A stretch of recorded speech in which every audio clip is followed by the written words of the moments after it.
Now, a few minutes ago, I spoke with South Carolina Congressman Jeff Duncan about Nikki Haley versus Donald Trump and what it means for the Republican Party. Take a look.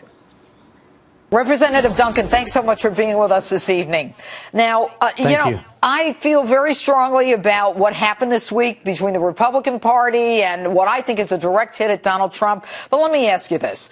Governor Nikki Haley acknowledged that her rebuttal of the State of the Union address of President Obama in his last year as president, she said, you know, we got to stop following the siren call of the angriest voices. She admitted that her comments were aimed at Trump. Why would she use this critical time to criticize the Republican frontrunner?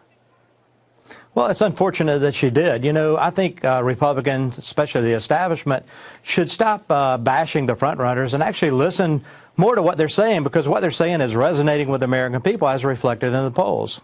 Okay. And, you know, you're from South Carolina as well.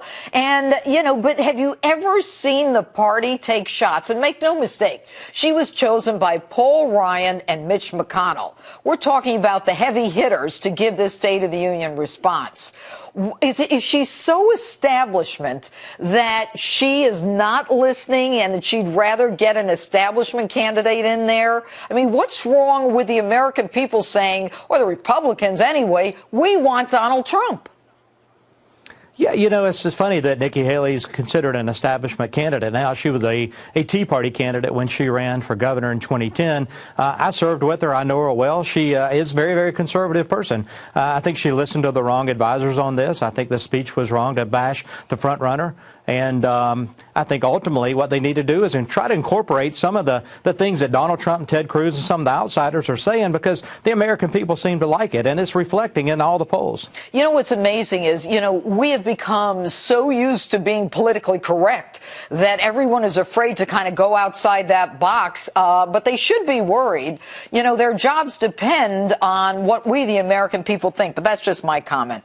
Now, she was seen by many as a good pick for VP. Do you think any of this has changed that?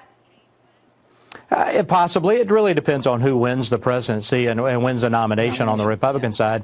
We'll just see. I think she's a very capable person. She's done a great job as governor of South Carolina. She's made some missteps, but we all do as politicians, trying to govern and trying to do it in oftentimes a hard legislative process. And so we'll see who the nominee is and who they choose. Okay. And finally, you're on the Foreign Affairs Committee. You know, what are your thoughts on the nuke deal, the so-called prisoner release, and the lifting of the Iranian sanctions?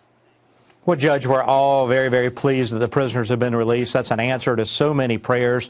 But at the end of the day, this Iranian nuclear deal is a bad deal for freedom, not just America, but global freedom. What happens now with the lifting of sanctions is Iran now has their hands on $150 billion, which they can use to export terrorism, to give to their friends at Hamas and Hezbollah and possibly ISIS and al-Qaeda.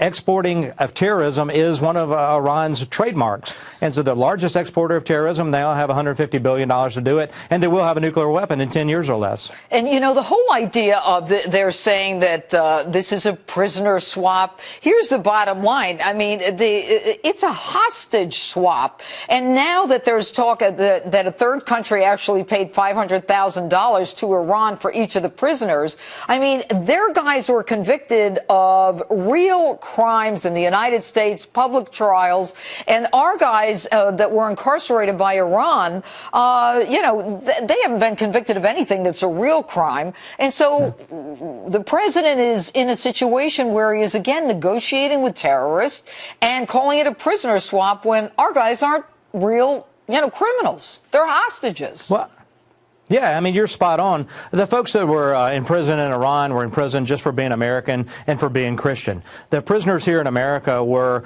convicted of espionage and real crimes, but they're going to be released.